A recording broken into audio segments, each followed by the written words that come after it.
Hello friends, welcome to our channel. Today we're going to take a look at another horrible case with you, the case of Carjan Oviedo. Rolando Angel Aquino was a charismatic individual who naturally drew people's attention. One day he caught the captivating gaze of Carjan Oviedo, a woman with a fiery passion for life and an infectious energy. They instantly connected, sharing similar interests and dreams, as well as a strong determination and entrepreneurial drive. This chance encounter led to a beautiful relationship that brought them true happiness. In 2016, the couple took the next step, moving in together and launching their own business, a warehouse, in their home. Carjan's keen eye for detail shone as she created a welcoming sign on one of the windows for customer service, alongside lists of items for sale.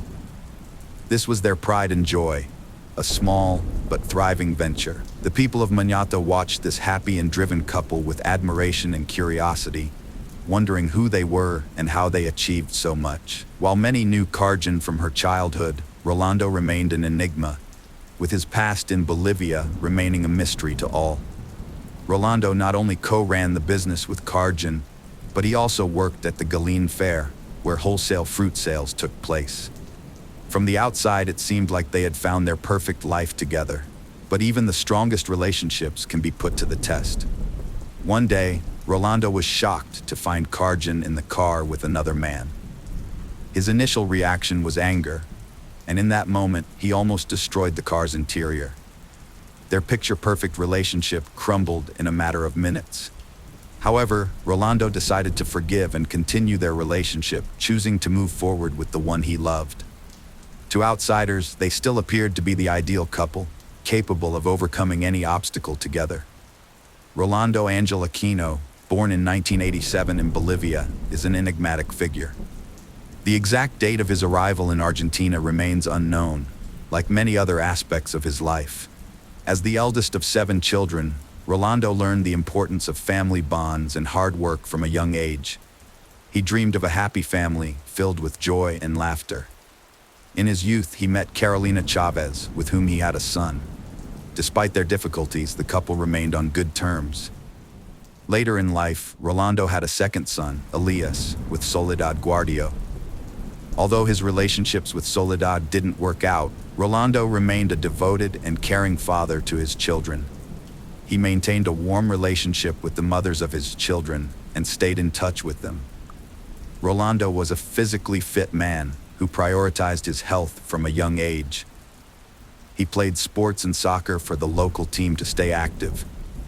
His colleagues and loved ones described him as kind, hardworking, and sociable. Although he got along well with his neighbors, Rolando had a unique charm when it came to socializing. Carjan was born on March 30th, 1990, and grew up in Monado, where she and Rolando later set up their warehouse. The locals knew her as an outgoing and open-minded woman. Like Rolando, Carjan longed for a happy and successful family life with a loving and devoted partner. However, it took her some time to find the right person to build her happiness with. Carjan had 2 daughters from previous relationships before meeting Rolando. One of her former partners, Rule O.A., was the father of one of the girls, and she married him in 2013. However, their marriage was troubled and eventually headed for a breakdown. Rule claimed that financial struggles were one of the main reasons for their conflicts. Feeling anxious about his life and seeking better opportunities, Rule left his family under the pretense of buying something essential, fleeing the city and moving abroad to avoid being traced. By the summer of 2019, 9-year-old Elias was living with Rolando and Carjan.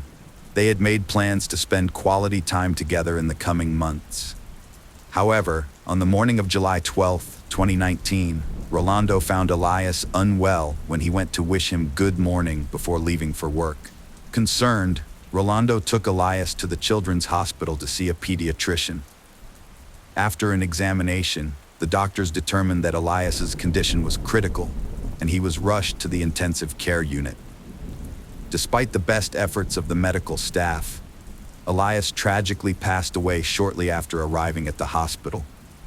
The remarkable thing about Elias's death was that he had been in perfect health when he left home, showing no unusual symptoms, and seemed equally well when he arrived at his father's house. However, the medical report was shocking. It revealed that Elias had died from severe poisoning, which caused his organs to fail and a blood clot in his brain. This news left Elias's parents stunned, as they could not understand how their active and healthy son could have suddenly died from such a mysterious illness. As part of their professional duty, the doctors recommended further forensic investigation. However, Elias's mother and grandmother were too grief-stricken to consider this, and they refused. The funeral home Karjan suggested cremating the body, but Elias's mother declined, preferring to bury her son in a private cemetery where she could visit his grave and lay flowers. Elias's sudden death shattered Rolando's heart, leaving him devastated by the loss of his youngest son. Karjan, who was caring and loving, stood by him every step of the way, never leaving his side. She took charge of all their business affairs, providing him with gentle support and helping him navigate his pain and grief. As time passed, the warmth and love from the woman he cherished gradually eased his suffering. 16 months after the tragedy, Rolando took a major step and proposed to Karjan, and they got married, with Rolando convinced she'd always be by his side. However, their happiness was short-lived. On February 6, 2022, Karjan returned home from a beauty salon and gym visit, and the next day, February 7th, she noticed Rolando was experiencing serious health issues. A medical ambulance was called to their home, as Rolando, 35, suddenly felt very ill after vomiting profusely and collapsed in their living room. The housekeeper called for emergency medical help. At the Santa Maria clinic, doctors allowed Karjan to see her husband, but his condition was critical. Despite the medical staff's efforts, Rolando passed away on February 9th. The cause of death was severe poisoning, which raised questions among the medical staff, given Rolando was a healthy and active sportsman. Rolando's wife, Karjan, revealed that he was taking medication to treat dark skin spots. However, this information raised red flags among specialists.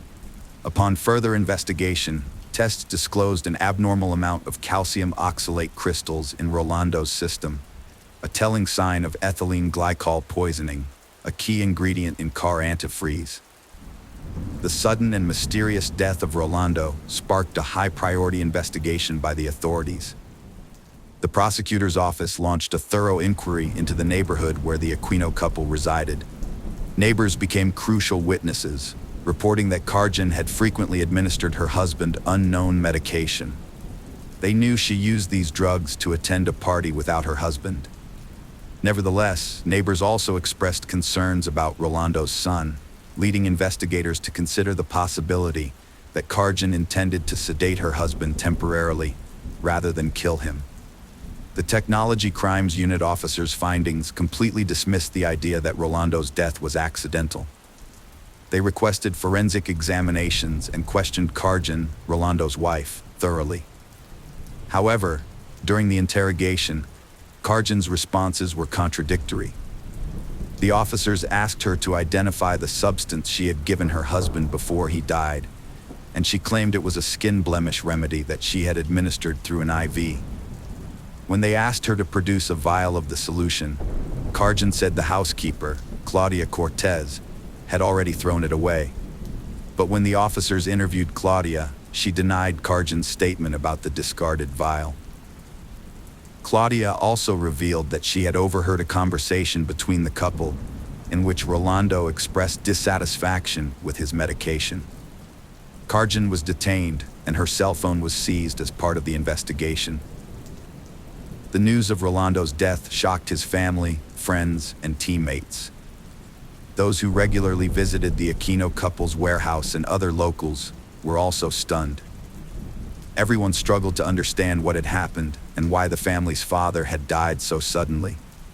Rolando's ex-husband was shocked when rumors started circulating that Karjan had deliberately poisoned him. The ex-husband described Karjan as always being affectionate and never violent towards him. However, an investigation into Karjan's phone revealed that she had searched online for information on the most deadly poisons and ways to erase her search history. Furthermore, records showed that she had ordered ethylene glycol twice from an online store. According to the Agency for Toxic Substances and the U.S. Centers for Disease Control and Prevention, ethylene glycol is a synthetic substance used in antifreeze production, which is odorless, has a sweet taste, and is extremely toxic to humans. Based on forensic evidence and other clues, the prosecutor's office accused Karjan of intentionally poisoning Rolando by mixing the substance with orange juice, which severely damaged his health and ultimately led to his death. A series of strange and tragic events in the Aquino family prompted the authorities to take drastic action. Suspicions arose over the cause of 9-year-old Elias's death, leading to a new investigation. The prosecutor's office launched a detailed probe into the boy's medical history. According to his mother, Elias was healthy and active until he suddenly slipped into a coma at his father's house, never to recover. However, the death certificate stated that the cause was a malfunction of his internal systems and cerebral thrombosis. Investigators doubted that a healthy 9-year-old could have died from such causes. The prosecutor's office requested information on possible ethylene glycol purchases and received a response confirming that Karjan had bought the poison on July 2, 2019, shortly before Elias arrived at the Aquino home. Relatives also confirmed that Karjan insisted on cremating Elias's body, but the birth mother refused, preferring to bury her son. The gathered evidence was sufficient for prosecutor Claudia Rios to file new aggravated murder charges against Karjan on March 4th, related to Elias's poisoning. On March 14th, a judge ordered Karjan's pretrial detention, which she tried to appeal, but the judge rejected, ruling that she should remain in custody until the trial began. The highly anticipated trial commenced on November 28, 2022, at the Mendoza Criminal Court, drawing widespread public and media interest. 2 pending indictments were being addressed, one led by prosecutor Fernando Guzzo, focusing on the murder of Elias, and the other involving Claudia Rios, related to the murder of Rolando. Karjan's defense team sought to counter the charges, claiming that Rolando had a history of violence and abuse, and that there was insufficient reliable evidence to support the allegations. They emphasized that Karjan lacked a motive for the murders, pointing out that she was the sole owner of the house, cars, and business. The defense also argued that the charges against Karjan were unfounded and suggested that her partner might have purchased antifreeze by hacking into her account. Additionally, Karjan claimed to have an alibi for February 6th, the day her husband was poisoned, as she was not at home when he began experiencing health problems. After the initial phase of the trial, the defendant, dubbed the Gumalan poisoner by the media, was given the opportunity to speak. Emotionally, Karjan denied committing the heinous crime, stating that it was extremely distressing for her to be accused of something she did not do, especially considering she was a mother to 2 young daughters. The court hearing continued, with a focus on witness testimony that brought new aspects of the case to light. The prosecution questioned Karjan, targeting key points. Specifically, they asked her if she had suggested cremating her son Rolando. Karjan responded firmly that the decision wasn't hers to make, and she never made such a suggestion. Next, the prosecution called relatives of the deceased to testify, providing more details about what happened. Soledad Elias's mother took the stand, telling the court that after her son's death, Rolando told her that Karjan had suggested cremating Elias's body so that both families could keep the boy's ashes. However, Soledad rejected the idea. She also shared her memories of meeting Rolando at the cemetery, where he mentioned Karjan's jealousy. According to her, Karjan and Rolando's relationship was troubled to the point where they even slept in separate beds. Carolina, the mother of Rolando's first child, was another witness. She stated that her ex-husband Rolando and Karjan slept in separate rooms, although she had never interacted with Karjan before the incident. However, on the morning of February 8th, Karjan called Carolina to inform her that Rolando was ill and hospitalized. Karjan claimed that Rolando had probably taken some medication and was feeling unwell, and asked Carolina to help her unlock Rolando's cell phone, suspecting that he was seeing another woman. Carolina was shocked to hear about Rolando's condition, as they had met just a few days prior and he seemed fine.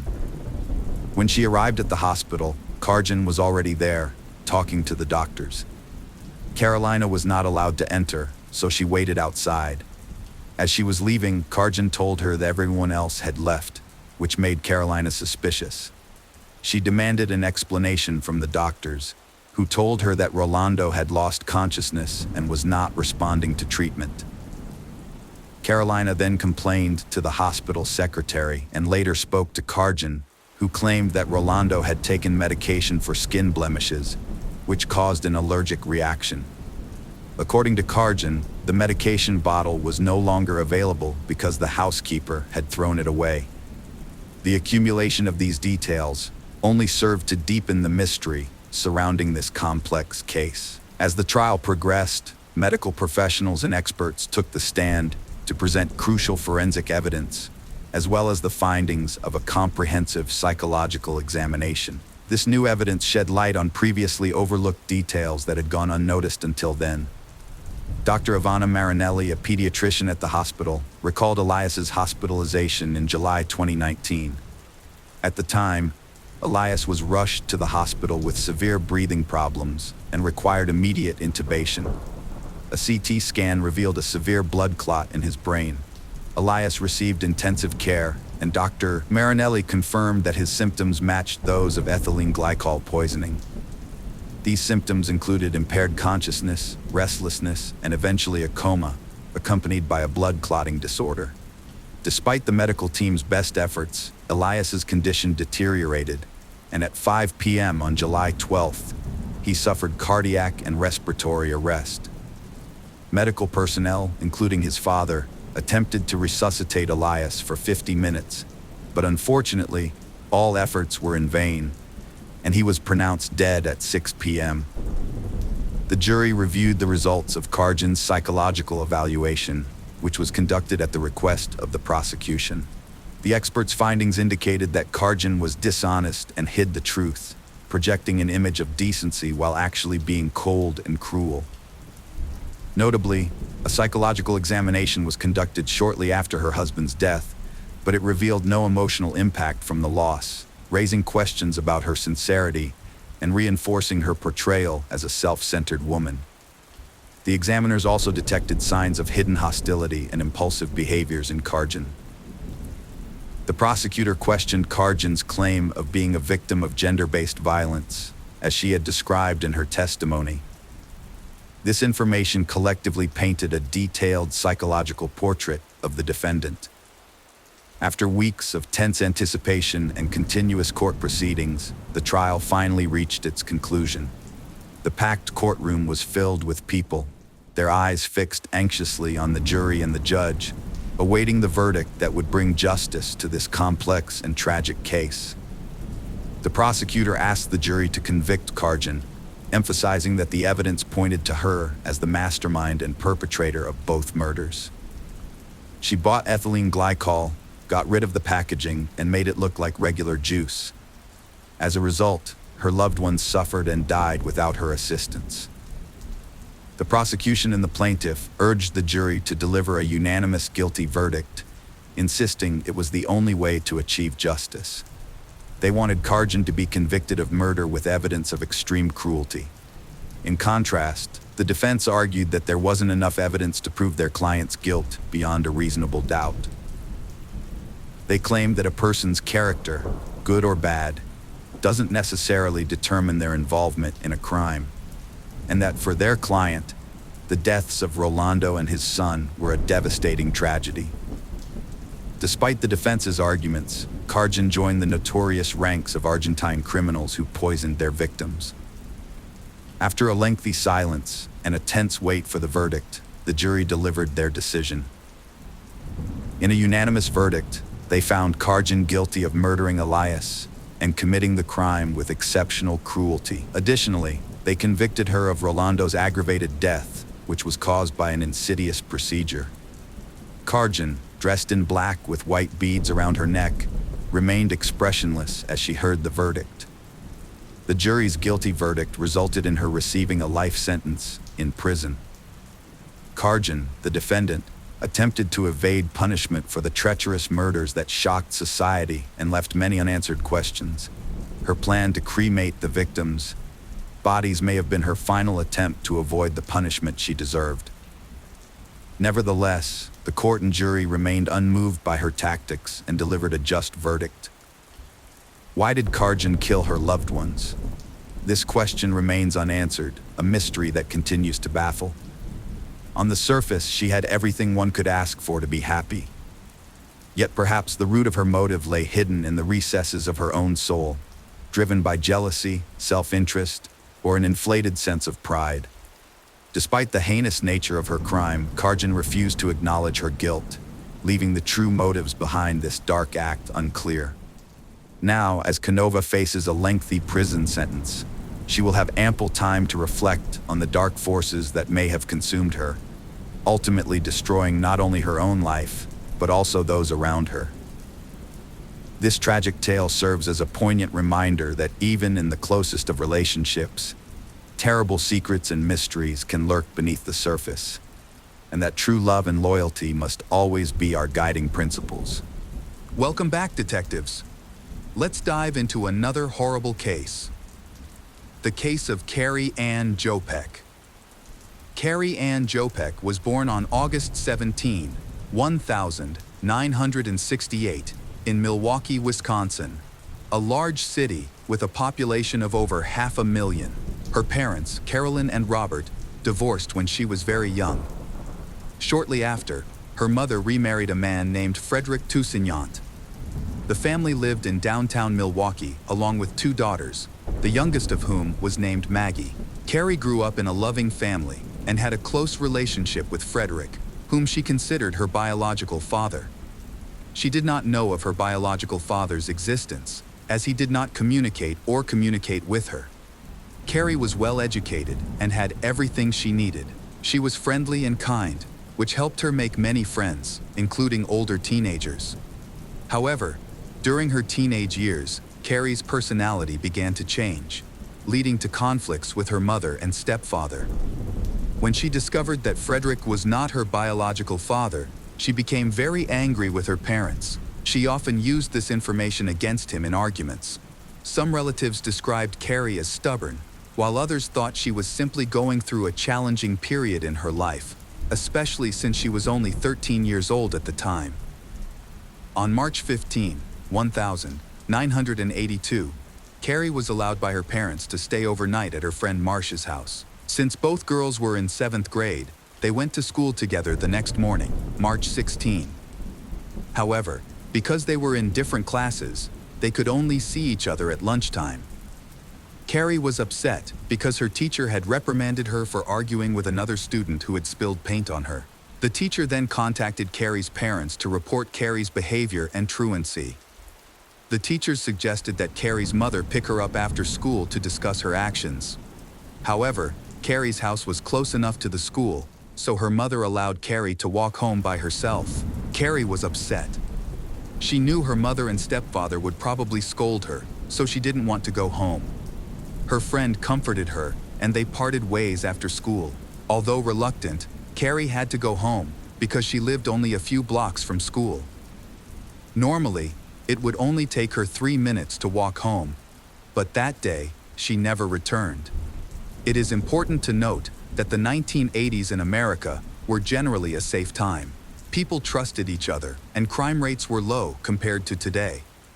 Additionally, the incident occurred in a crowded area where everyone knew each other, so no one thought it was strange for a 13-year-old girl to walk home from school alone. Carrie did not come home. Carolyn waited for her at home and then went out to look for her. Carolyn thought that Carrie had stopped to visit a friend on the way home and would be back soon. It is important to note that they could not contact Carrie because cell phones had not yet been invented. As the night wore on, Carolyn grew increasingly concerned. She set out again to look for her daughter. First, she went to see Carrie's best friend, Robin, who lived across the street. Unfortunately, no one in Robin's house had seen or heard from Carrie since school ended. Next, Carolyn contacted Marsh, who had spent the night with Carrie. However, Marsh did not see Carrie after she left. Eager to help, Carrie's friends joined the search and began checking with neighbors and classmates who might have seen her after school, but no one had any information. By 11 p.m., a search party of local volunteers who knew the family was formed. Many neighbors, friends, and acquaintances took to the streets to patrol the area and ask questions. Unfortunately, they could not find any information about the Carrie. They decided to wait for Carrie until the next morning. On March 17, when the girl still had not returned home, Carolyn went to the police station to report her missing. By then, the Carrie had been missing for almost a day, prompting police to act quickly, as the situation could be serious.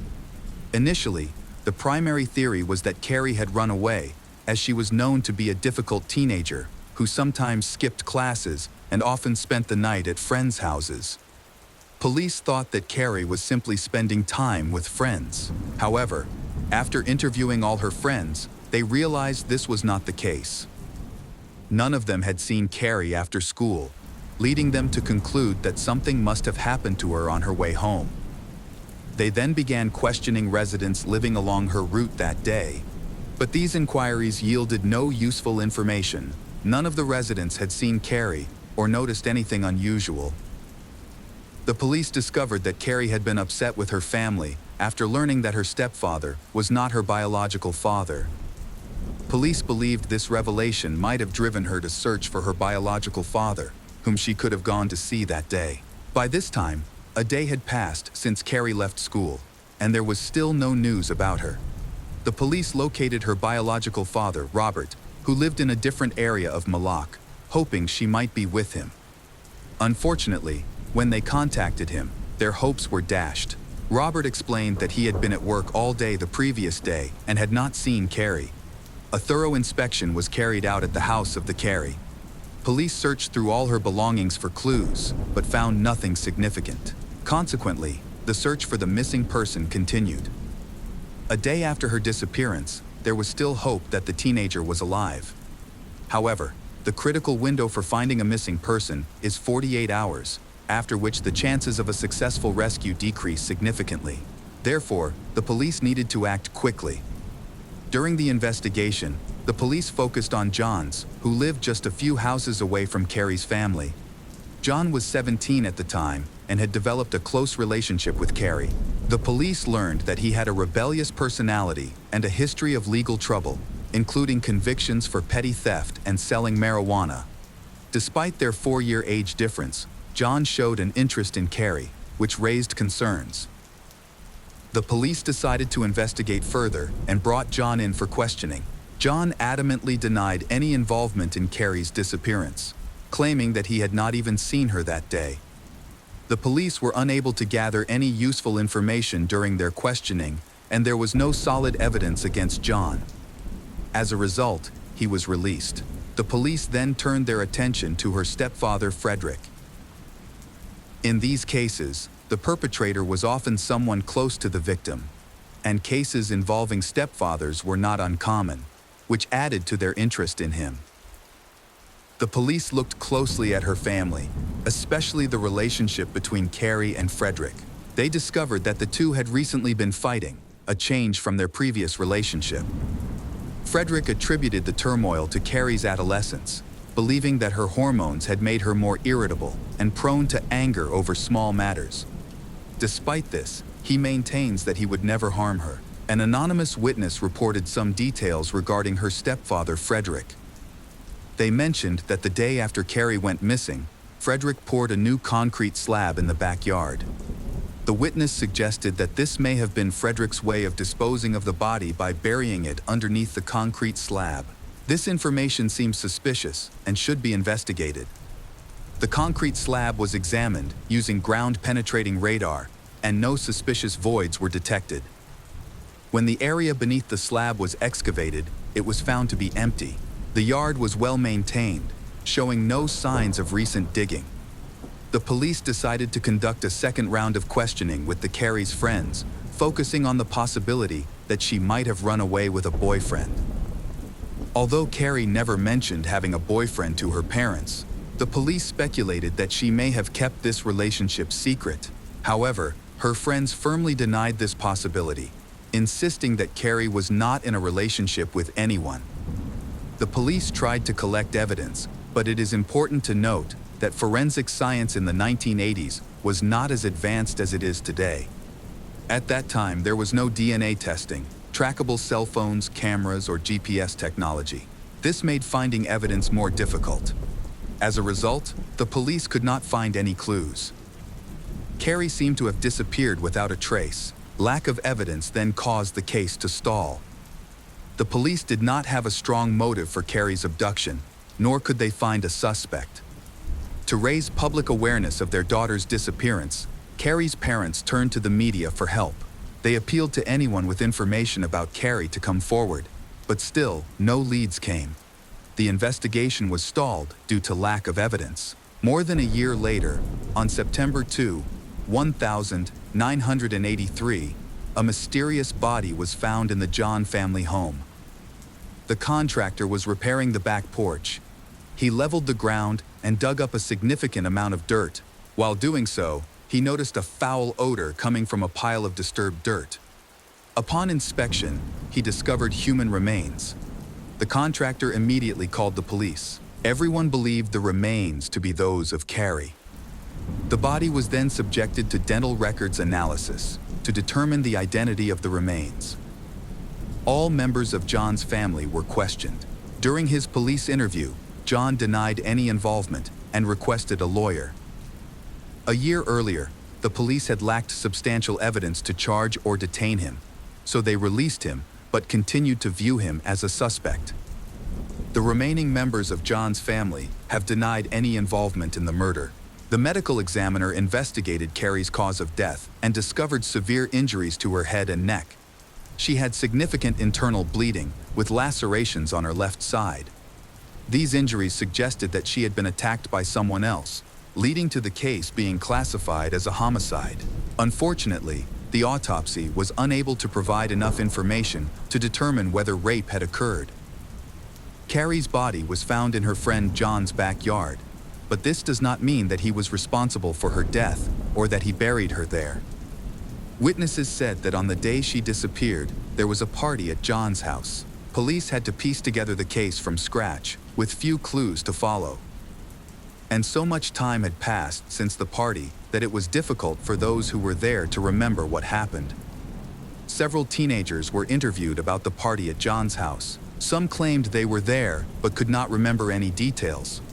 Others said they had only heard about the party and were not actually there. John claimed he did not organize any events that day, and police found no evidence to contradict his statement. 4 days after Carrie's body was discovered, police received a new lead. A witness identified Jose Ferreira, a 16-year-old boy who lived next door to Carrie. He was seen in John's backyard when Carrie's body was discovered, which raised some suspicion. The police decided to pursue the lead and invited Jose to the police station for questioning. Jose denied any involvement in Carrie's death or disappearance. Jose knew her well and was friends with her, so he was very upset when he discovered her body in the backyard. He claimed that he did it to honor his old friend. Jose's story seemed credible. He was also questioned about a party at John's house on the day Carrie went missing, but he said it never happened. The police had no evidence against Jose, so they had to release him after questioning. Friends described Jose as friendly and cheerful, and no one believed he would hurt Carrie. They spent a lot of time together and were close friends. The investigation continued, but no leads were found. The case hit a dead end. It wasn't until 33 years after Carrie's murder that the investigation made any progress. On October 11, 2015, a man contacted a journalist to confess to the murder. His name was Jose Ferreira. In addition to contacting the journalist, he called the hotline and admitted to killing 13-year-old Carrie Ann Jopek years earlier. He also confessed to his wife about the crime. Journalists and switchboard operators were stunned by his confession and immediately notified the police. At the same time, Jose's wife learned of his crimes and went to the nearest police station to report him. Jose was 50 years old at the time. The police reviewed the case file. Despite Jose's confession, the police were in no hurry to arrest him. 2 days after his telephone confession, Jose turned himself into the police station and gave a detailed account of the events of 33 years ago. His sudden actions and confession were because he believed it would prevent his wife from getting a divorce. This statement puzzled the police. Jose said that on the day of the incident. Carrie returned home from school. She noticed a party going on at John's house. She wanted to avoid going home where she would face punishment, so she decided to join the party. At the party, she met Jose and they engaged in conversation. Then they went down to the basement together to find some wine. On the way down to the basement, he kissed her and she agreed. As they walked down the stairs to the basement, Carrie suddenly changed her mind and said she wanted to leave. In a fit of rage, he pushed her, causing her to lose her balance and fall down the stairs, resulting in a broken neck. In a moment of loss of control, he raped her, not knowing that she had died from the fall. His actions were classified as sexual assault and use of force. He defended himself by claiming that he had loved Carrie. He felt offended by her decision to leave, but he insisted that he did not want her to die. He panicked and dismissed the incident as an accident. Jose feared going to jail and ruining his life. He seized the opportunity during a lively party when no one noticed his presence in the basement. He needed to dispose of the body quickly to avoid being seen. Jose hid the body, and when night fell, he took a shovel and dragged Carrie into the backyard. In the dark, he quietly dug a hole and buried her. He believed that his plan had gone smoothly and that no one had seen him. However, the police were baffled by his story. They found it hard to believe that at such a crowded party, no one had noticed them together, and no one had noticed him digging the hole and burying Carrie. The police suspected that Jose might have had an accomplice, but he adamantly denied that anyone else was involved. Carrie's family said that Jose often visited them and was present at the farewell and burial. Carrie's mother remembered that Jose had mentioned being haunted by Carrie's ghost, which surprised them, but they ignored it at the time. While this could have been a warning sign, no one thought that the killer could be one of the friendly people in the neighborhood. Jose later revealed that Carrie's spirit had haunted him for years, making it impossible for him to live a normal life. This ultimately contributed to his decision to confess to the crime to ease his conscience. During the trial, the prosecutor asked for Jose to be convicted of second-degree murder. The defense argued that the case was manslaughter. Initially, bail was set at $200,000, but Jose then began to recant his confession. The prosecution's case relied heavily on Jose's confession. It would have been difficult to convince the jury of his guilt without any evidence.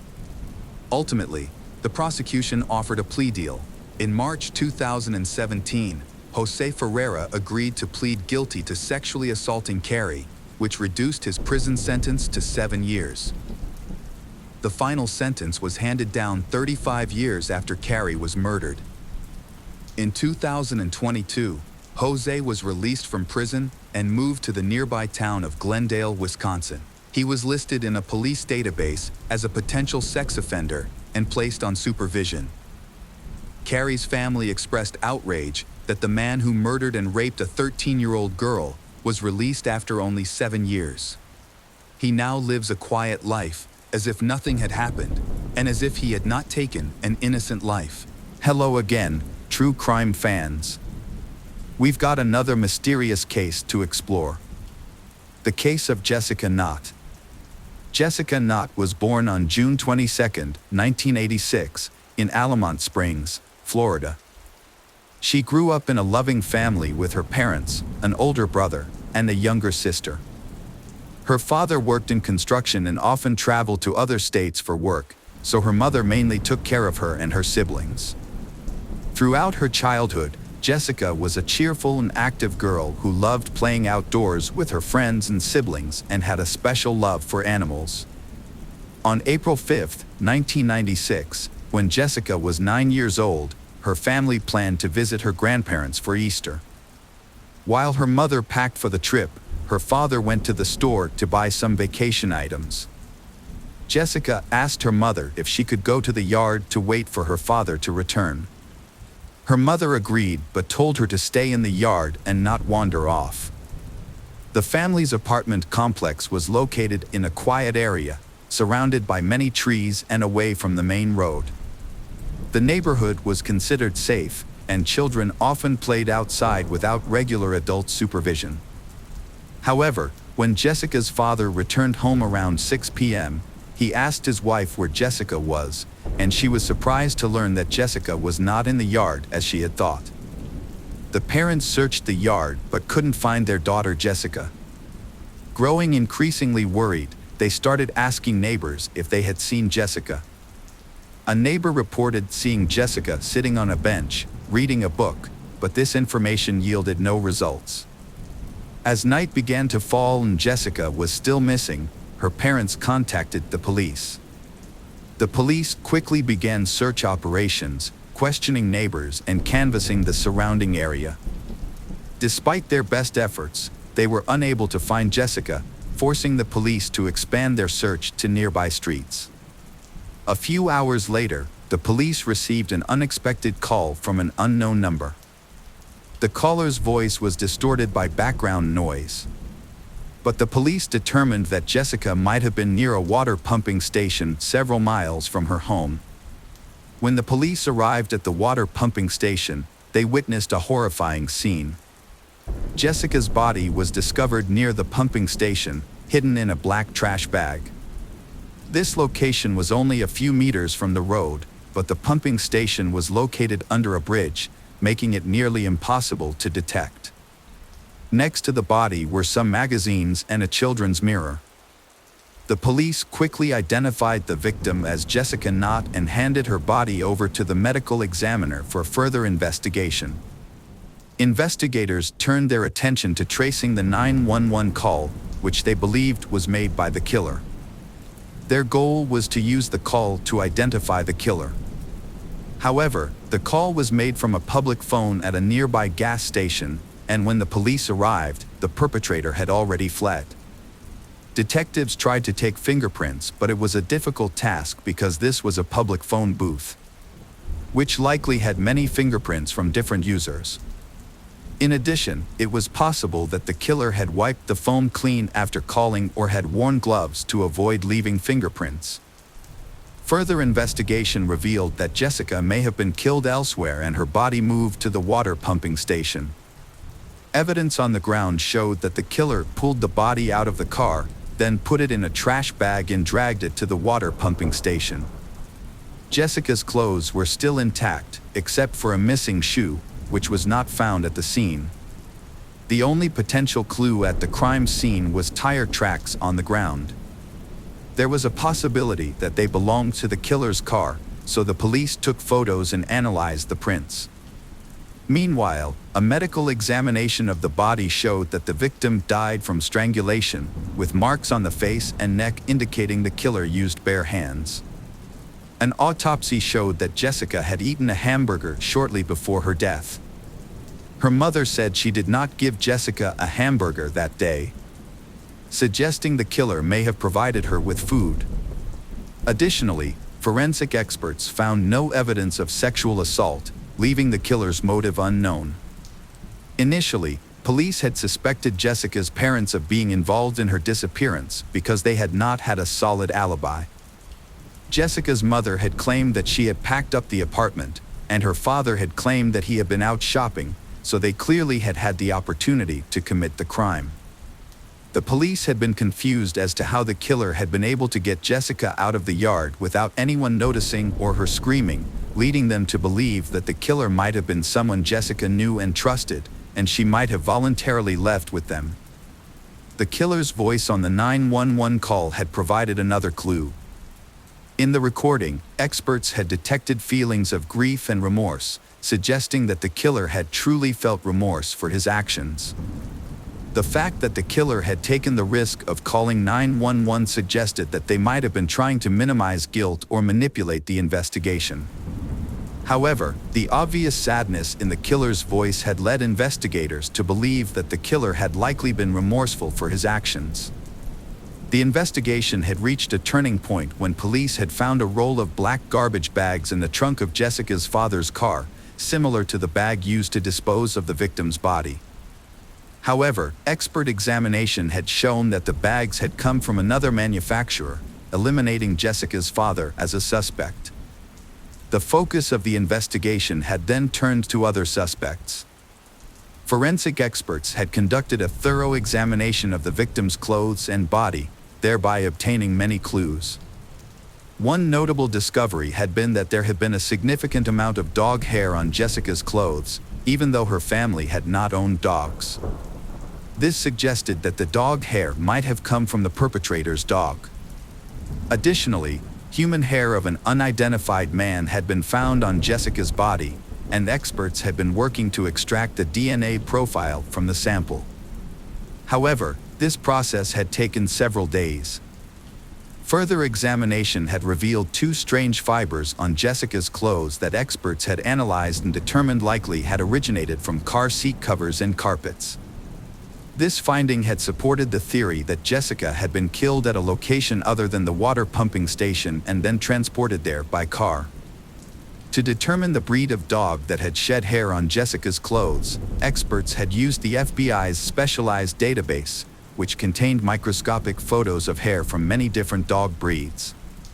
By comparing fur samples with a database, experts had determined that the fur had belonged to a Shar-Pei. This discovery had suggested that the perpetrator might have owned a Shar-Pei and that the dog's fur had been transferred to Jessica's clothes at the perpetrator's home or in the car. According to investigators' initial theory, the killer might have lured Jessica into his car, taken her to buy hamburgers at McDonald's, and then taken her to his home, where she had been murdered. To aid the investigation, experts had tried to improve the quality of the phone call recordings, but this had proved difficult. They had decided to try a different approach and sought help from NASA, which had advanced audio enhancement tools originally designed for use in space recordings. NASA had agreed to assist and provide police with higher quality audio. However, experts still needed to sample the suspect's voice to compare with the call recording.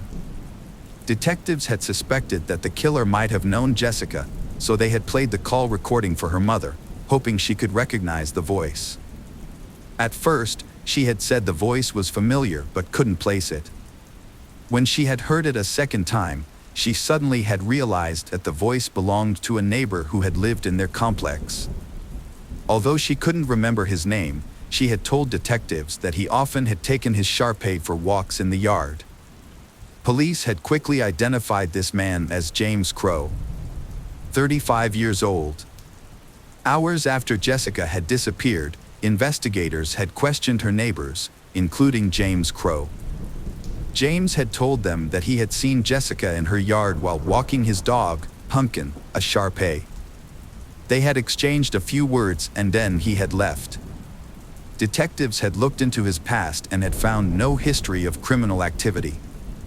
He used to be a truck driver, but had been currently unemployed and had spent most of his time walking around the neighborhood with his dog. Detectives realized that the similarity in voice and breed of dog had not been enough to arrest James, so they obtained a search warrant for James' car. Inside, they found two disturbing clues. Under the front passenger seat, they discovered an empty Happy Meal bag, which was suspicious because James had no children and Jessica had had a McDonald's hamburger in her stomach. Additionally, the car had had brand new tires that had barely been used, which James had claimed to have changed on the day Jessica was murdered. However, his previous tire had not been very old and could have lasted a few more years. Police investigated further and discovered that one of James' old tires had been left behind at an auto service. When they compared the tire tread pattern to prints found near Jessica's body, they did not match. However, it was possible that tire marks on the ground did not belong to the killer's car but to another vehicle. Police also searched James' apartment, where they found a box containing several rolls of trash bags similar in size and color to the one found on Jessica's body. To determine if there was any connection between the bags, detectives needed to find a way to prove that they had come from the same manufacturer. At first, this seemed impossible, as the bags had had no distinctive markings or features and there were hundreds of manufacturers of similar products. The detectives had had an idea to solve this problem. They contacted Roberts, a quality control specialist for the company that had manufactured the bags found in James' apartment. Roberts pinpointed the factory that had produced the bags based on a special code on the cardboard box containing the rolls. The code indicated that the product had come from a facility in Virginia. Roberts explained that a small amount of iron or titanium was added to the bag's composition, depending on its color. Because the factory produced bags in many different colors, the materials used in production changed constantly, causing the ratio of plastic and iron or titanium to change daily. To take advantage of this information, experts used high-intensity X-rays to measure the presence of iron and titanium in the plastic of handbags from the suspect's apartment and the crime scene. This analysis provided exact ratios of elements, which were identical in both bags.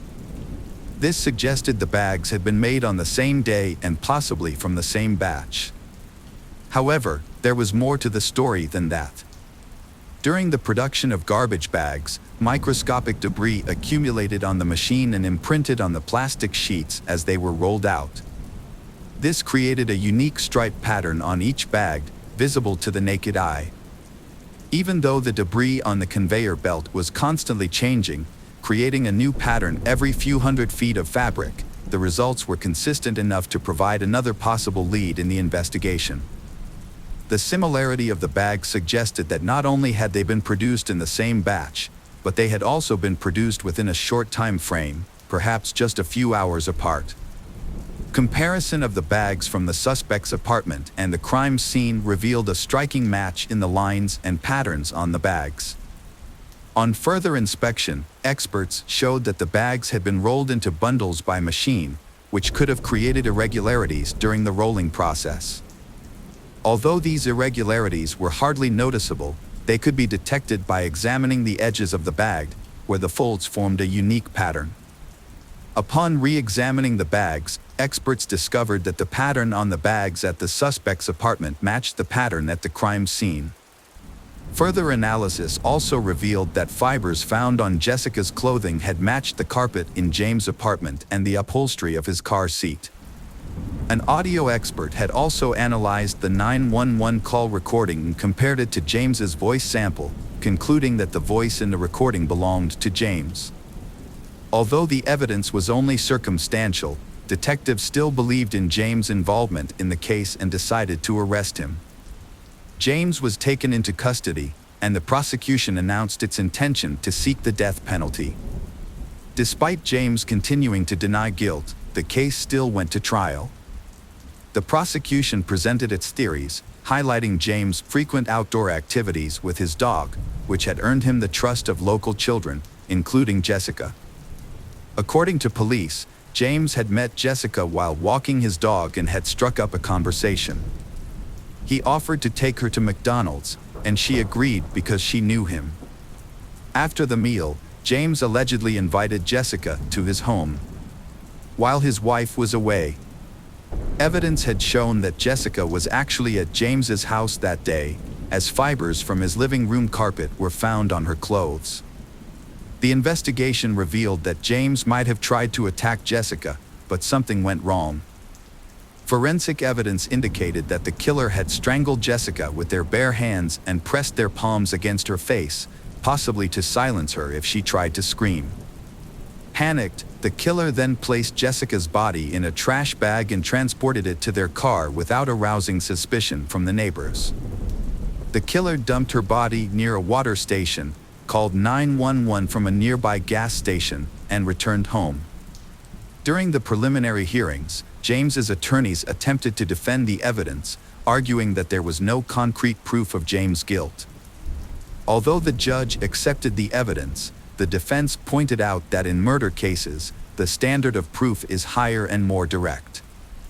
Therefore, the possibility that James could avoid the death penalty was very large.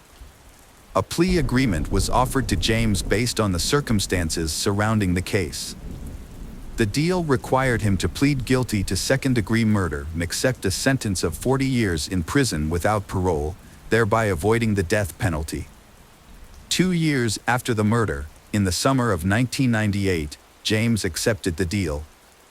Although he was not required to provide details about the crime, he said that one of the reasons he accepted the deal was to spare Jessica's family the torment of the trial. The prosecution believed James showed genuine remorse for his actions and used the 911 call as evidence.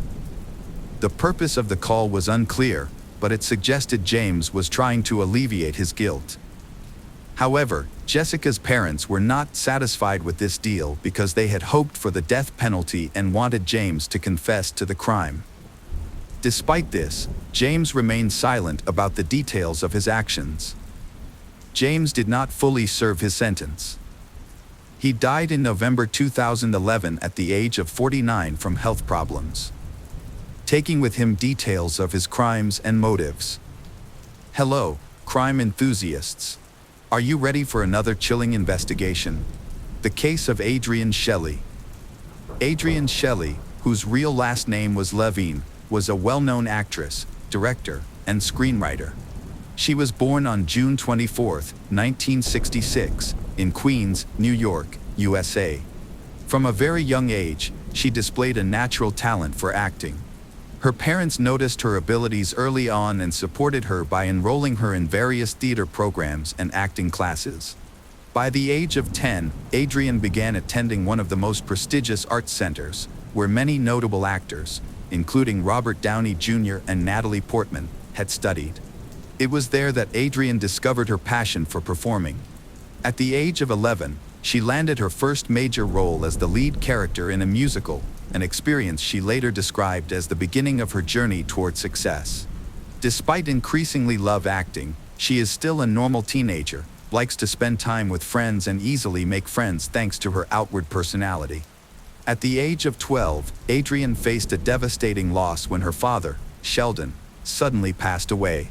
To honor his memory, she chose Shelley as her stage name, preserving his name in her work. Her father had been her strongest supporter, much more so than her mother. After his death, her mother attempted to steer her in a different direction, suggesting she pursue a more traditional academic path at university. She also encouraged Adrienne to consider the film industry but warned that acting was a highly competitive and overcrowded field, where success could be elusive. Her mother believed it might be wiser to pursue a simpler and more secure profession. However, Adrienne was determined and steadfast in her aspirations. She confidently pursued her passion, enrolling at Boston University to study film production with a focus on directing. Although most sources indicate she didn't complete her university degree, the knowledge and experience she gained there proved vital to her future success. What truly propelled her forward was her persistence and strong self-belief. At the age of 18, Adrienne left the family's house and moved to live in an apartment with 3 other girls from her university. Adrienne and her friends all aspired to become actresses, but success for them was initially limited to auditioning and encountering rejections. The film industry was highly competitive, and securing roles proved difficult.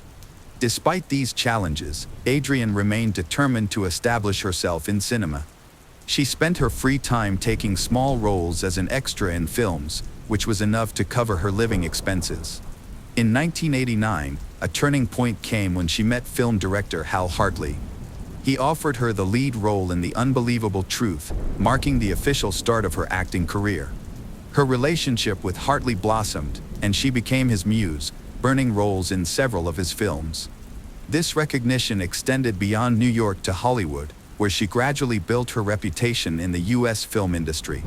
She received offers for leading roles in Los Angeles but turned down most of them, choosing to focus her career in New York. To her, New York had a deeper connection to the film industry than Hollywood. Adrienne continued to grow professionally without relocating. She focused on her craft and steadily laid the foundation for her success. She appeared in numerous productions, including comedies, and during this time, decided to explore screenwriting and directing. In 2001, she met Andy Ostroy, with whom she entered into a romantic relationship. They got married, and in 2003 welcomed their daughter, Sophie. While pregnant, Adrian began writing the script for the comedy film Waitress. The story featured a realistic portrayal. The main character was pregnant and trying to escape from her abusive husband, who tormented her throughout their marriage. This was a bold move, as pregnancy in films is usually depicted in a positive light. Adrian chose to highlight the challenges women face during this time, offering a fresh and innovative perspective. After giving birth to her daughter, Sophie, Adrian decided to continue pursuing her career in the film industry. Waitress became a true success and marked a significant milestone in her career. The film premiered in 2007, but tragically, Adrian did not live to see its triumph, as she had passed away before its release. While working on the film, she rented an office on Abingdon Square in Manhattan's West Village.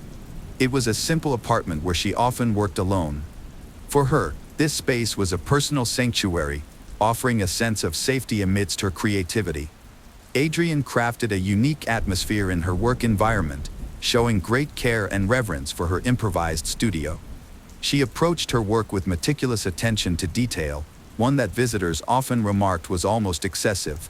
It was clear to everyone that Adrian had a promising future ahead of her, which made the tragic and shocking end of her career all the more devastating.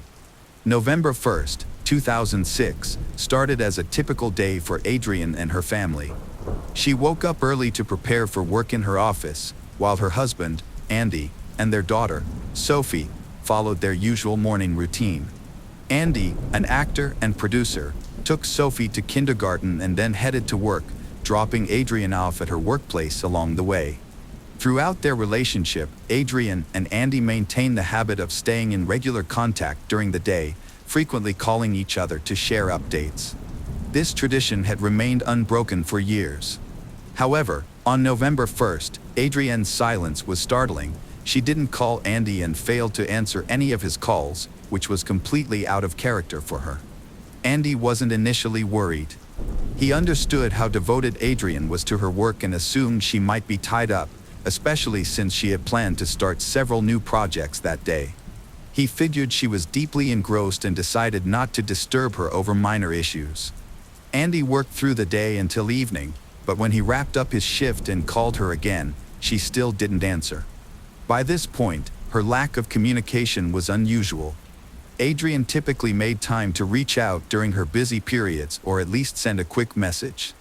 Her silence was becoming increasingly concerning.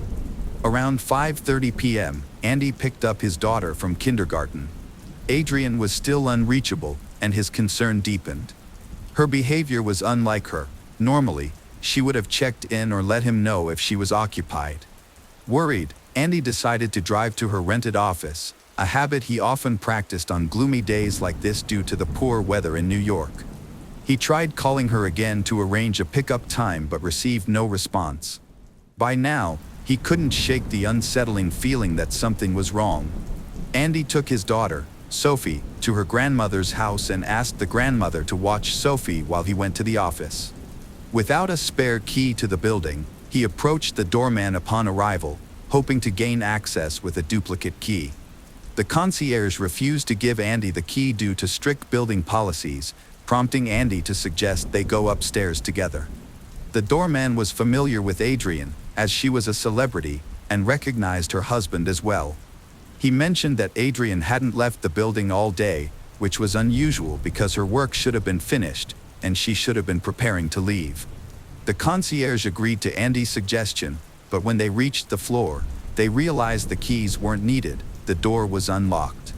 This was unexpected, as Adrienne was always meticulous about locking her office, even for brief absences. Typically, she would secure the door from the inside to ensure privacy and avoid interruptions. Once inside the studio, Andy immediately noticed Adrienne's clothes and shoes in their usual place, a designated spot reserved for them. This indicated that she was likely still inside. He began calling her name as he moved through the rooms. In the kitchen, bags of food remained untouched. In the bedroom, the bed was partially disheveled, with its sheet torn off, yet there was no sign of Adrienne. When he entered the bathroom, he was horrified to discover the lifeless body of her. She was hanging from a sheet tied to the shower rod. Shocked and panicked, Andy screamed and immediately tried to lower his wife's body in an attempt to save her. The building's caretaker, who was nearby, heard the commotion and immediately called police and emergency services, sensing the gravity of the situation. Upon their arrival, officers found Andy in tears, overwhelmed by grief and unable to compose himself for some time. Investigators initially concluded that Adrian, a successful actress and director, had ended her life. However, Andy adamantly rejected this conclusion, refusing to believe it. He insisted that his wife did not suffer from depression, mental illness, or addiction. There were no signs, not even the slightest indication, that could suggest she would voluntarily end her own life. On the contrary, Adrian appeared to be thriving at this point in her life. Her career was on an upward trajectory, with each new production surpassing the last. She had a loving relationship with Andy and a deep bond with their young daughter, Sophie, whom she cherished. From Andy's perspective, Adrian would never willingly leave her daughter behind, especially given her own experience of losing her father at age 12 and understanding the profound pain such a loss could inflict on a child. Despite Andy's assertions, law enforcement maintained that depression could often be hidden, with symptoms that weren't necessarily tied to struggles in one's family or personal life. They explained that individuals could appear outwardly fine, even happy, while quietly battling unseen difficulties until the very end. Throughout this time, Andy refused to back down. He tirelessly urged law enforcement to conduct a more thorough investigation, steadfastly believing that Adrian had been murdered. He committed himself to proving this, despite the daunting challenges ahead. The autopsy revealed that Adrienne's death was caused by a sheet tied around her neck, but Andy doubled down on his efforts, insisting the case be treated as a homicide. To substantiate such claims, however, concrete evidence was necessary. The scene showed no signs of blood, struggle, or any obvious clues suggesting the presence of an intruder on the day of Adrienne's death. However, some unusual details came to light. Would someone who was about to end their life go shopping and behave as though they had plans for the following day? Upon closer examination of the crime scene, investigators discovered a suspicious clue, a faint shoe print on the toilet lid. This led them to suspect that it might have been left by an unknown person. It is possible that the attacker, or possibly Adrienne herself, stood on the toilet lid to reach the shower curtain rod and tie the sheet. Andy immediately recognized the shoe print on the toilet lid as evidence of a criminal presence.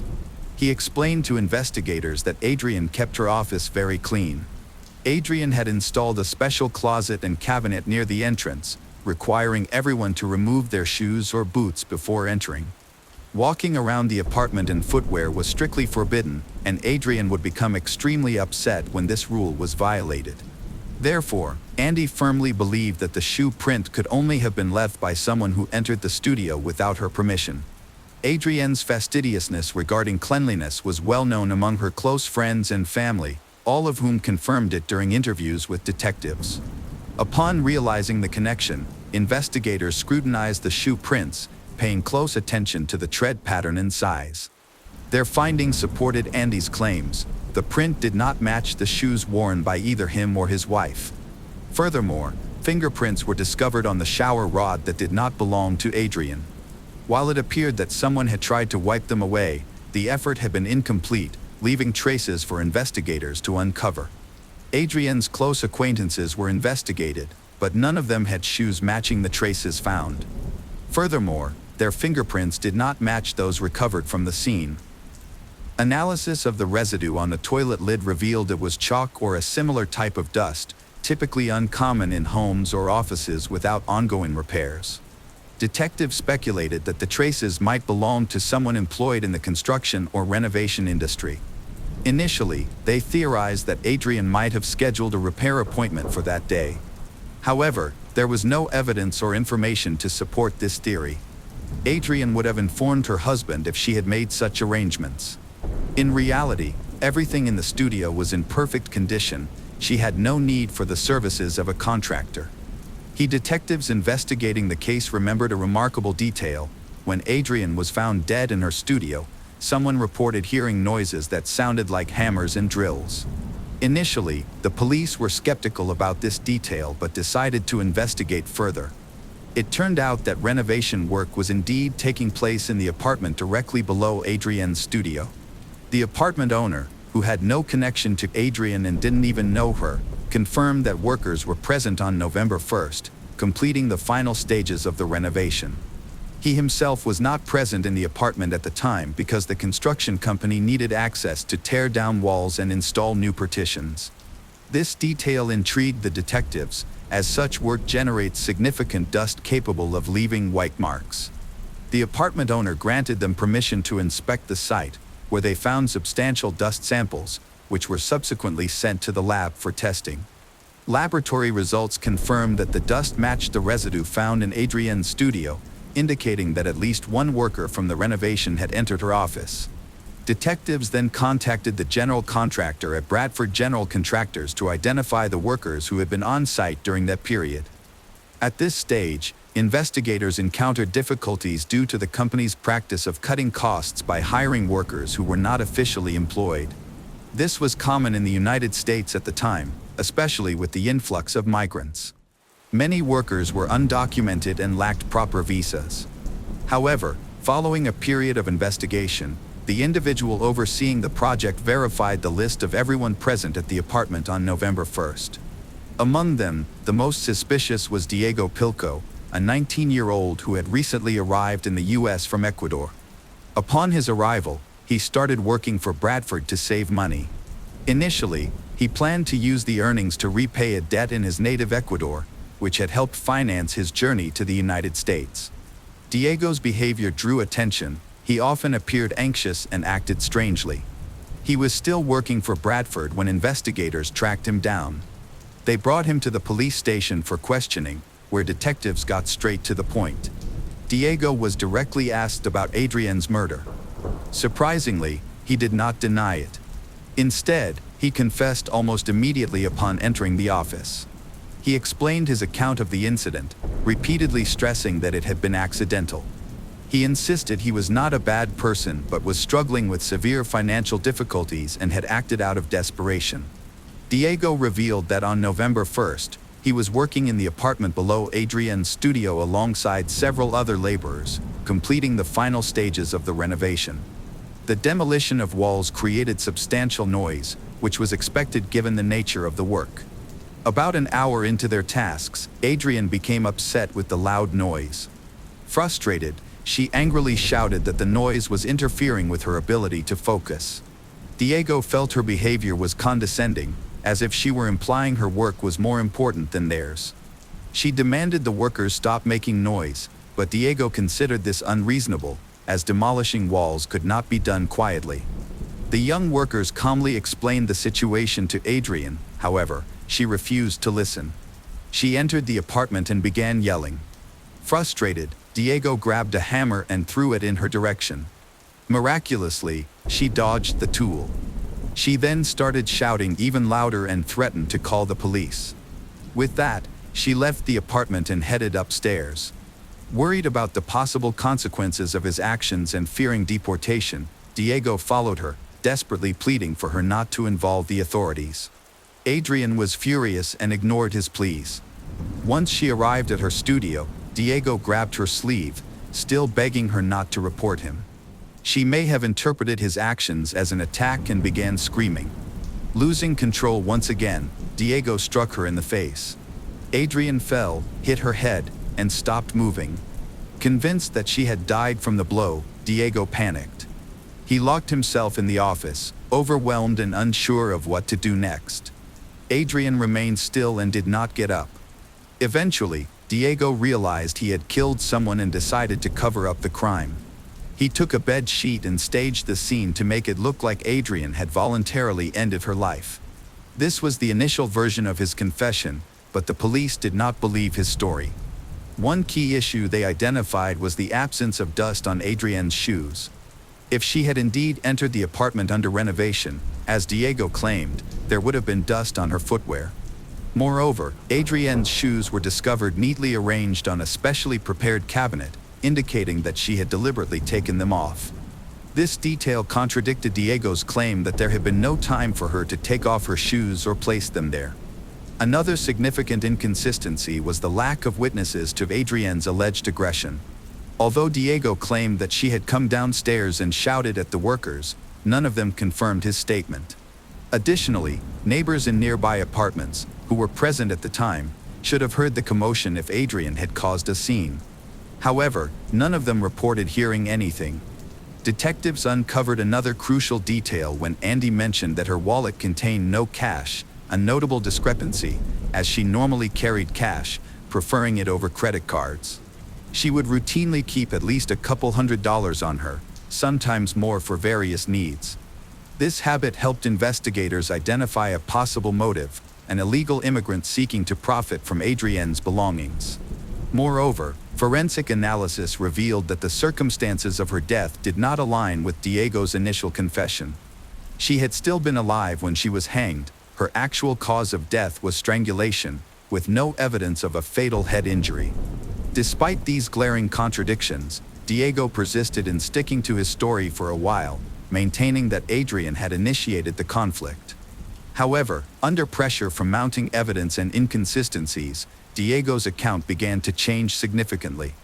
Detectives interviewed his acquaintances to gather insights into his character, but found that he had limited interactions outside work. His colleagues described him as someone struggling with financial issues, desperately trying to pay off debts. Beyond this, he seemed to be an ordinary young man hoping to establish his life in the U.S. Further investigations among the residents of the apartment building revealed additional witnesses. Diego had a troubling habit of staring at women for extended periods, an unsettling behavior that made residents uncomfortable. However, no one had observed him behaving aggressively or attacking anyone. Adrienne's husband, Andy, continued to insist that Diego's account was false and merely an attempt to justify his actions. Andy maintained that his wife was never aggressive and always treated others with respect, regardless of their background. The missing cash from her wallet pointed to a clear motive. Although valuable equipment and supplies remained intact, the loss of several $100s remained unexplained. Before the trial, scheduled for 2008, Diego presented a new explanation that was more plausible than his initial story. He claimed that he had been drinking while at work and encountered Adrienne in the elevator. He stared at her and suddenly realized she was someone famous. Recognizing her as an actress, he quickly assumed that she likely had money. Seeing this as an opportunity to resolve his financial problems, he believed breaking into her apartment presented a chance to profit. Pretending to head to the top floor, Diego carefully noted the apartment Adrienne entered. He spent the day observing and listening, waiting for the moment she would leave, possibly to go to the store. Later, when she returned with shopping bags, she left the door slightly ajar as her hands were full. After placing her bags down, she moved to the kitchen, likely to organize her groceries. Out of habit, she undressed and placed her clothes and shoes in the closets. Meanwhile, Diego discreetly watched her every move from the landing just outside her apartment. As the door was left partially ajar, Diego noticed the gap and spotted a bag with a wallet peeking out. Unable to resist the temptation, he saw an opportunity to steal. Peeking inside the apartment, he confirmed Adrienne was unaware of his presence and entered. He grabbed the wallet and took the cash. As he tried to return the wallet to the bag, Adrienne unexpectedly returned and confronted him. She screamed and rushed toward the phone, presumably to call the police. Panicking, Diego chased after her and covered her mouth and nose to silence her. Within moments, Adrienne lost consciousness due to suffocation. Realizing that leaving Adrienne alive was too risky, as she had seen him and could easily identify him, he decided to stage her death to end her life. He used a bed sheet and shower curtain rod to make it look like she had voluntarily ended her life. He later admitted in court that he had stood on the toilet lid to hang her. During the trial, he apologized to Adrienne's family, whose lives had been shattered by her tragic and untimely death. Unsurprisingly, his apology was met with no forgiveness. Andy, the husband of Adrienne, was determined to ensure that the perpetrator, whom he referred to as a subhuman, would receive a life sentence. However, he was deeply shocked when the court ruled the case as manslaughter and sentenced Diego to 25 years in prison. Diego is set to be released shortly before his 45th birthday. Though Andy found the verdict profoundly unjust, he had no choice but to accept the court's decision as final. Following this tragic incident, Andy dedicated himself to honoring his wife's memory. He established a foundation in her name, providing scholarships and financial support to aspiring women filmmakers. Additionally, Andy created a film about Adrienne, recounting the difficult and heroic journey of her life.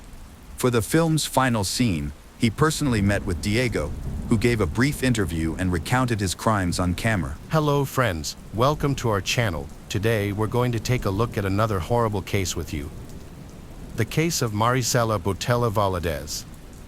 Marisela Botella Valadez was born in 1997 in Seattle, Washington. As the eldest of two children in a Latin American family, she was known for being a kind, outgoing young woman with many friends. She excelled in school and went on to attend a prestigious university after graduating. Marisela was a stunning young woman with a petite frame, long brunette hair, and big brown eyes. She was always the center of attention and loved being around people, often attending lively parties and making the most of every day. On October 3, 2020, Marisela traveled to Dallas to visit old friends, but she planned to return by Monday morning. Her brother was supposed to pick her up from the airport on October 5th, and they would head to the university together. However, when the plane arrived, Marisela was nowhere to be found. A search for the missing student began when her brother realized she wasn't among the passengers who had disembarked from the flight. He tried to call her, but her phone was turned off. He then contacted their parents to inform them of the situation. Marisela's disappearance was unusual, as she was a responsible and serious young woman who would not normally miss university classes without warning. Marisela's family reached out to her friends in Dallas to gather information about her possible whereabouts and her last known location. Their efforts led them to a popular club in the city, where she was spotted partying with friends the night before her disappearance. While there, she had met a man named Chuck and they had danced and socialized together over drinks. After that, they of them left the club, and Marisela was not seen again. When her family was unable to reach her by phone, they grew extremely concerned and frightened, prompting them to quickly report her disappearance to the police. She had purchased tickets for a flight to Seattle, but she never boarded the plane. Her whereabouts since that night were unknown. To investigate further, it was crucial to identify the new person she had met, their destination, and whether she had left with them voluntarily. Reviewing surveillance footage from outside the club, authorities observed Marisela exiting with a young man, but his face was not clearly visible on the video. According to the footage, Marisela appeared to be walking with a man voluntarily before getting into a black Audi car and driving off in an unknown direction. Several days had passed since her disappearance, and she had not contacted anyone, logged into her social media accounts, or made any transactions on her bank cards. The police urgently needed to identify the stranger she was with to determine where to search for them. One of her friends reported that the companion might be named Chuck, but this information was not enough. However, street camera footage helped investigators determine the direction the car had traveled. Further review of supermarket security footage revealed that they had stopped to shop, appearing happy and affectionate towards each other. The footage showed Marisela selecting drinks and candies, while he paid for the items using a card in the name of Charles Beltran. It became clear that Marisela had left with Beltran, a 31-year-old musician who was gaining popularity as a local rap star. However, Beltran had a troubled past, having been to prison twice for robbery and armed assault. He had been released on parole after serving less than 3 years and was on the verge of releasing his own music album. An investigation revealed that Marisela's phone had been active at a specific location on the night she went missing. The location was linked to a house owned by a woman named Lisa Dyke, who was renting a room to Beltran. When police and an FBI agent investigating Maricella's disappearance visited the house, they found it empty. The police were only able to reach Lisa Dyke by phone, as she said she was out of state for work. She confirmed that Charles Beltran had been renting a room in her home, but claimed he had moved out about 2 weeks ago. She also stated that she had no idea where he was after that. They searched the house where he used to live and made several alarming discoveries. The interior was a disaster zone with mess and unsanitary conditions everywhere. It appeared as if the residents had departed abruptly, only taking essential belongings and abandoning the rest. Dirty dishes were stacked high in the sink, old food and mold sat on the kitchen table, and garbage covered the corners of the floor. In stark contrast, investigators found multiple empty bottles of cleaning supplies scattered around, and there were also remnants on the floor and carpet indicating an attempt to scrub areas clean. A disturbing black statue of death, draped in a black cloak and grasping a scythe, occupied one of the upstairs rooms. While it could have been dismissed as an eccentric decoration, its presentation as a makeshift altar, complete with wax candles, dried flowers, and 2 metal bowls, suggested a more sinister purpose. The setup bore an uncanny resemblance to the Mexican cult of Santa Muerte, which reveres a female embodiment of death. The house exuded an atmosphere of foreboding, as if a traumatic event had occurred, prompting the occupants to hastily gather their belongings and flee in a state of panic. A more thorough investigation was conducted using specialized tools to detect blood traces. This revealed multiple wiped blood stains in one of the bedrooms, the bathroom, and the hallway. The bedroom with the most significant bloodstains belonged to Charles, suggesting a violent crime had occurred there. However, the identity of the victim remained unclear. Despite attempts to clean the area, the blood had penetrated the carpet, seeped under the baseboards, and stained the wallpaper and furniture. To confirm the source of the blood, experts compared the samples with Morella's DNA. The results eliminated any remaining doubts, confirming that the blood belonged to Morella. The police had to seal the house as a crime scene, but their next challenge was to track down the main suspect, potential accomplices, and witnesses. However, this proved to be a difficult task as Charles had already fled the scene, and the owner had quickly put the house up for sale even before the police arrived. To gather more information, the police decided to investigate the people who had recently lived in the house. According to the neighbors, who described a complicated love triangle, 3 individuals had lived in the house: 57-year-old Lisa Dyke, 48-year-old Nina Morano, and 31-year-old Charles Beltran. However, the nature of their relationships and the reason for their sudden disappearance remained unclear. To move forward with the investigation, the police needed to look into each person's background and find them as soon as possible for questioning. The owner of the house, who was the only one reachable by phone, was a well-known lawyer with a commanding and ambitious personality. She had been married 3 times and had inherited a substantial amount of money after becoming a widow several years ago. Given her financial situation, it was unclear why she had rented a room to Charles, as she was not known for her charitable nature, suggesting that she may have had an ulterior motive.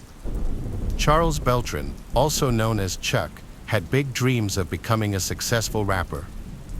However, his lack of funds and connections, combined with a troubled past, made it difficult for him to get started. That was until he met Dyke, who offered him a helping hand. She took him in, setting up a small recording studio in her home, and even funded the production of several music videos to help launch his career. Dyke also provided Chuck with a car, paid for his social expenses, and bought him stylish clothing. Despite her significant financial investment in Chuck, Dyke maintained that their relationship was purely professional, insisting that she saw great potential in the young rapper and was simply investing in his future. The situation with Nina Morano was particularly interesting. She had been in a long-term relationship with Lisa, and after Lisa's husband passed away, they women no longer hid their romance. In fact, they had gotten married just a few months prior. Nina moved in with Lisa, who was already living with a young musician named Charles. Although Lisa denied it, a close friend claimed that she had a romantic relationship with Charles, and Lisa had even confided in her friend about how great he was as a lover. It seemed that Lisa was deeply in love with Charles, as evidenced by her efforts to look younger, including losing 55 pounds, changing her image, wearing bright makeup, and getting tattoos. Lisa had also made some significant changes to her life, including evicting her adult children from the home, citing that they were interfering with her personal life. Charles, on the other hand, had a clear interest in staying with Lisa, who was wealthy and could help him financially and advance his music career. However, as a physically attractive man, Charles often engaged in casual flings with young women, which made Lisa extremely jealous. But what was Nina Morano's role in all of this, and specifically, what did she have to do with Morella's disappearance? According to a close friend, Lisa's spouse, Na, was also involved in the unusual love triangle with Lisa and he. Na was a successful lawyer and a wealthy woman. The three of them lived a life of luxury together. After they got married, both women took his last name, Beltran, and the three of them lived together in the house. But what happened to the people who lived in the house where Morella's blood was discovered? After Morella disappeared, no one was seen at home again. Lisa was contacted once and answered a few questions, claiming she was in another state, but her phone was unreachable after that. There was no information about Na's whereabouts or the main suspect, Charles. On the night of October 5th, investigators monitored the mobile phone signals of the three residents and the missing person, Maricela, and found that all four signals were coming from within the house. By early morning, the signals had moved to a remote wooded area in suburban Dallas. Shortly after, the signals vanished. A few days later, Lisa briefly responded to messages on her secondary work phone, but it soon became unreachable as well. Using geolocation data from the mobile devices, authorities reconstructed the group's route that night, identifying the stops they made along the way. This information led them to suspect that the missing student's body might have been disposed of in this area. Although this narrowed down the search radius, the area was vast and challenging to navigate, hindering the progress of the investigation. The search for the missing Seattle student was suspended near the new year, as no body or clues were found. However, in March 2021, a local hunter discovered a human skull in the woods that appeared to be relatively recent. The hunter immediately reported the find to the police, who then sent the remains to a forensic laboratory for examination. Dental records confirmed that the remains belonged to the missing student, who had been gone for nearly 6 months. Although the body was badly decomposed and damaged by wild animals, making it impossible to determine the exact cause of death, forensic analysis revealed characteristic marks on the bones that suggested knife wounds. However, it was unclear whether these wounds were fatal. After the authorities found the body in the forest, they quickly identified the first suspects and tracked down Lisa, who had moved to Florida with her partner, Na. They had rented a house in Miami near the ocean. However, when the police arrived, only Na was apprehended, while Lisa went into hiding after learning about the situation. Charles, another suspect, was nowhere to be found, although he occasionally contacted his former girlfriends through messaging apps. In one of his last messages, Charles warned his acquaintances that the police were closing in and that they should be extremely careful. Meanwhile, Na, who was now in custody, denied any involvement in Marcella's disappearance, claiming she knew nothing about what had happened to her. Lisa, on the other hand, used her connections to try to hire a good lawyer for Na. While in Florida, Na attempted to sell her house in South Carolina as quickly as possible, likely to raise funds for their continued hiding or to flee the country. Authorities eventually tracked down Lisa and arrested her, and both women were taken back to Dallas. During initial questioning, neither woman provided any information, and their bail was set at $500,000 each. They were able to post bail and were released to house arrest, but were required to wear tracking devices that allowed authorities to monitor their movements. In August of the same year, Charles made a daring escape attempt, but police were hot on his trail and tracked him down to Utah, where he was hiding at the home of a former girlfriend. She, who had a 5-year-old son with Charles, was overjoyed to see him and didn't ask questions about his sudden return. When Charles was arrested, he initially refused to cooperate with the police or answer their questions. He was counting on his wealthy lover to use her influence and wealth to hire a top-notch lawyer to get him out of trouble. However, things took a dramatic turn on Christmas Eve in 2021. Lisa and Nina, who had been released on bail, suddenly went dark when their tracking bracelets stopped working due to the holiday chaos and high activity. The police didn't send a team to the suspect's location until the next day, but by then, they had already vanished. It was later discovered that the suspects had been carefully planning their escape for months. As a result, by the time the police pursued them, they had already crossed the border into Mexico undetected. From Mexico, they traveled to South Korea by air, and their trail eventually went cold in Cambodia. The FBI teamed up with the Cambodian police and immigration authorities to locate the suspects on the run. They women first raised suspicions after making a large cash withdrawal from an ATM, prompting authorities to monitor their movements. They tried to pay for everything in cash to stay under the radar, but security footage helped reveal their whereabouts. An ATM camera identified the fugitives, and another camera caught the license plate of the vehicle they arrived in. The vehicle's owner cooperated with police and took them to the residence where the foreign women were living extravagantly. They were recaptured in February 2022 and sent back to the United States, where they were taken into custody without the possibility of bail, ensuring they went directly to jail to face the law. Charles realized that his lover was only looking out for herself and had no intention of helping him avoid prison. This led him to decide to cooperate with the investigation and share information. His detailed account of the events that took place that night shocked many. Bellin admitted to being in a romantic relationship with Lisa, the homeowner, and her spouse, Na, but claimed it was motivated by financial gain and a desire to further his music career. He did not have genuine feelings for these women and instead often pursued younger, attractive women, openly engaging in numerous affairs. On October 5, 2020, Chuck met Maricela, a young student, at a nightclub. They spent the evening drinking and dancing together, and he eventually invited her back to his place. Maricela agreed, and when they arrived, Chuck's roommates, Na and Lisa, were already asleep. Chuck and Maricela went to his room, where they engaged in intimate activities and fell asleep. Later that night, Lisa woke up and entered Chuck's room, where she saw Maricela sleeping next to him. This triggered a jealous outburst, and Lisa went to the kitchen to grab a large knife. She then returned to Chuck's room and attacked Maricela, repeatedly striking her with the knife. Charles reported that he was woken up by a noise and was initially disoriented due to intoxication. When he turned on the light, he was met with a disturbing scene.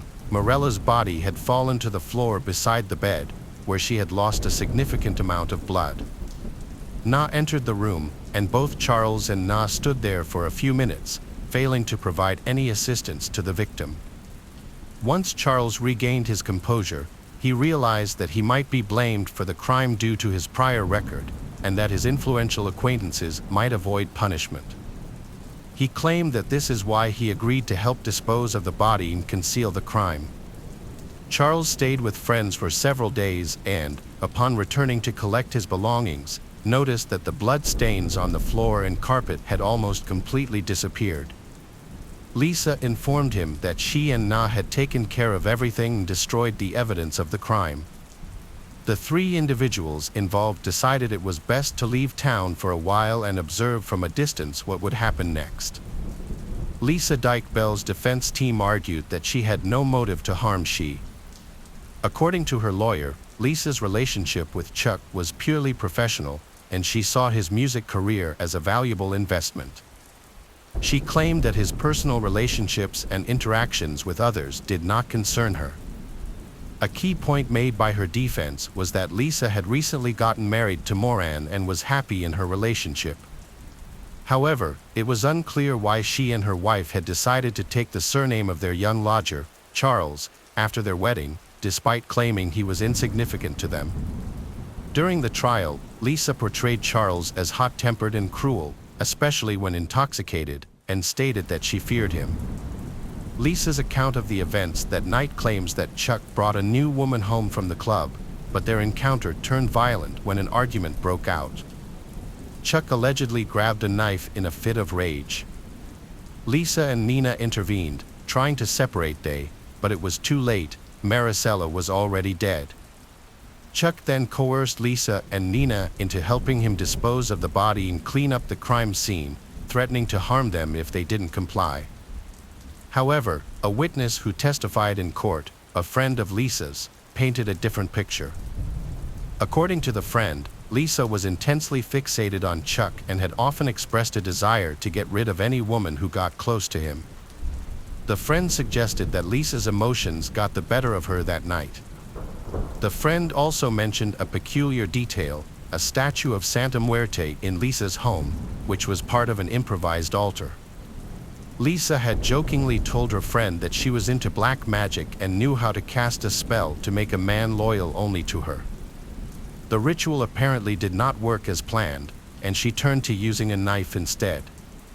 A real estate agent who was approached by the women shortly after the incident testified that they were desperate to sell several properties they owned as quickly as possible.